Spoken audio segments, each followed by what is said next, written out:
हमारी जन्म कुंडली में लग्न में बैठे हुए ग्रहों का प्रभाव साधारण नहीं है।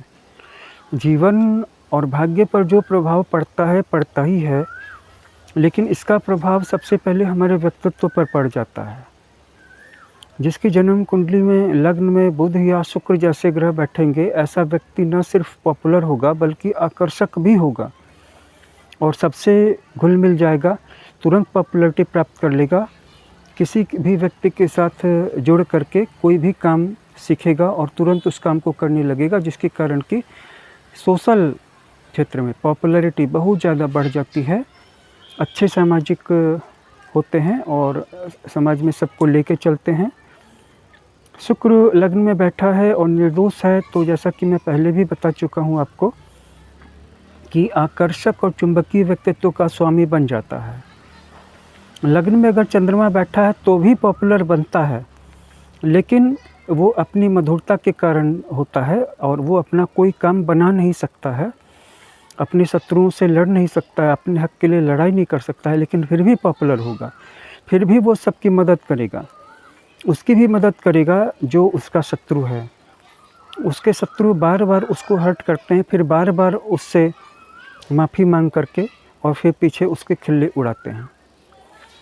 एक नियम है कि जो एक व्यक्ति आपको जीवन में एक बार हर्ट कर चुका है, दोबारा उस व्यक्ति के पास फिर कभी भी नहीं जाना चाहिए। जहाँ तक हो उससे दूर हो जाना चाहिए, अपने आप को बचा करके रखना चाहिए। लेकिन चंद्रमा वाले व्यक्ति इसमें असफल हो जाते हैं।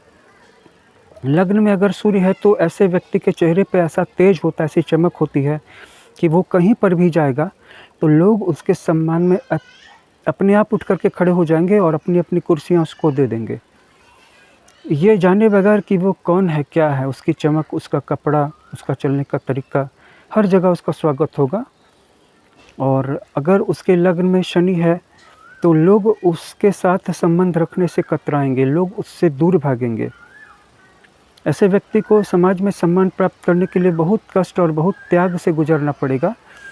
अगर वो जनता जनार्दन की भलाई करे, समाज की सेवा करे, तो कुछ हद तक उसको समाज में फिर सम्मान शनि दिला देते हैं। लेकिन जिसके लग्न में शनि है, वो कभी भी अपनी भलाई करके, अपने लिए जी करके अगर चाहता है या सोच लेगा कि मैं सम्मान और पॉपुलैरिटी प्राप्त कर लूँगा, ये संभव ही नहीं है। जहाँ तक रह गई बात की आकर्षण की, तो जीवन में अच्छे संबंधों के लिए ज़रूरी है कि व्यक्ति का व्यक्तित्व आकर्षक हो। और लग्न में अगर शुक्र है, खास करके अपनी राशि में है और उसकी दोनों राशियों पे कोई भी पाप प्रभाव नहीं है, तो विपरीत लिंगियों को बहुत ज़्यादा आकर्षित करता है जातक। अगर किसी महिला की कुंडली में है तो वो पुरुषों को आकर्षित करती है। ऐसे शुक्र के साथ अगर राहु है, तो ऐसा व्यक्ति अपने अंतरंग संबंधों के कारण या ऐसी महिला अपने उन रिलेशंस के कारण कभी-कभी काफ़ी बदनाम भी होती है।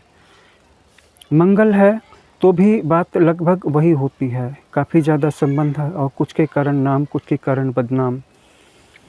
इसी तरह बहुत सारे अलग-अलग प्लैनेट्स हैं। इसमें जो एक बात ध्यान रखने की है कि लग्न में जो ग्रह बैठे हुए हैं, उनका प्रभाव जीवन और भाग्य पर भी पड़ेगा और आपका व्यक्तित्व कैसा है, उसकी परिभाषा कैसी, उसकी पहचान क्या है, आप दिखने में कैसे हैं, लोगों से आपके संबंध कैसे हैं, यह सब कुछ लग्न में बैठे हुए ग्रहों से पता चल जाता है। उदाहरण के लिए लग्न में मंगल बैठा है, तो ऐसा व्यक्ति सबसे लड़ाई करेगा।